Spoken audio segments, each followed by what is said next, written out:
So this is Pat. Pat is a 52-year-old female. She's concerned about the changes with aging. Pat's already had some laser treatments to her face, so you can see her skin quality is actually very good.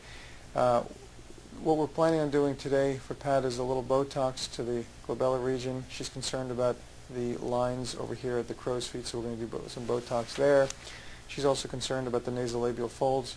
Ordinarily, when we do the nasolabial folds, we also very frequently do filler to the cheeks as well, but her cheeks are actually pretty full, so we're just going to do some to there. She's also got some downward angled commissures, which we're going to put some filler in there to bring it back up. We're also going to put some filler in her lips as well. The way we generally augment lips is to put filler on the inside along what's called the wet-dry border of the lips, which gives you a more natural outcome. Okay, so these are the areas where we're going to inject the Botox to the glabella, to the crow's feet there, they're marked off, and here's to the nasolabial folds. I gave Pat a dental block for her lips. Well, that's taking effect. I'm going to do the Radiesse injections to the folds here. All the injectables, the Radiesse and the Juvederm, all have lidocaine in them. So she's had some numbing medication on her cheeks for a little while. So a lot of people ask, how much does this hurt? It's pretty tolerable. It's pretty comfortable. So Radiesse is a thicker filler than the hyaluronic acid fillers. Radiesse is made up of a substance called hydroxyapatite, which is a substance that's naturally occurring in your bones. It lasts about 9 to 10 months. It goes very nicely in the folds here and the cheeks to fill out volume loss in the cheeks. So now we're going to do the commissures, which is the corners of the mouth. And you can see the commissures in a youthful mouth actually come up, and as you age they start to drop down as the upper or the mid-face starts to drop down on it. So we're going to put a little Juvederm in there. Juvederm again is a hyaluronic acid filler, which is a thinner filler than the Radiesse, and it goes very nicely as a support in the commissure.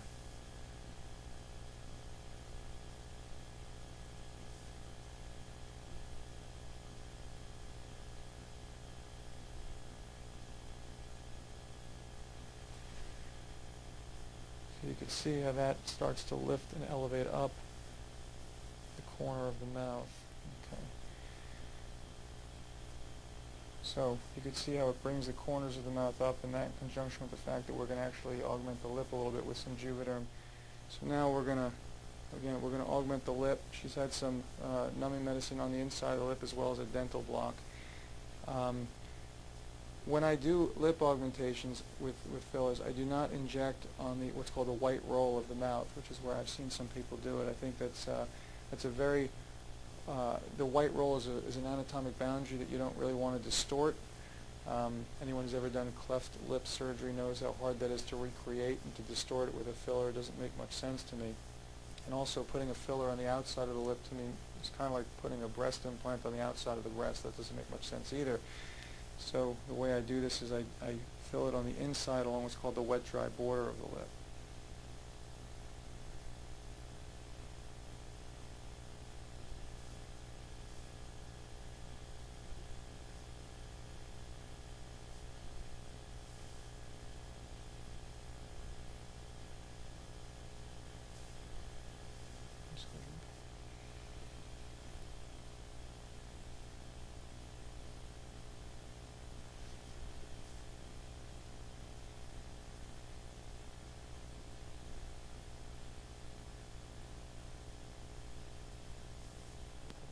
That? Yeah. So you could see, if you look here, it just, again, it's a very natural fullness to the lip, and the white roll, the outside border, is augmented. It's not distorted because the whole lip is augmented. So now we're just going to do the last part, which is the Botox to the crow's feet, the glabella, and the crow's feet on the other side. I tell everyone that the good thing about Botox is if you don't like it, it's going to go away in 3 months. The bad thing about Botox is if you like it, it's going to go away in 3 months. So it's, unfortunately, there's nothing that lasts any longer than that. And that's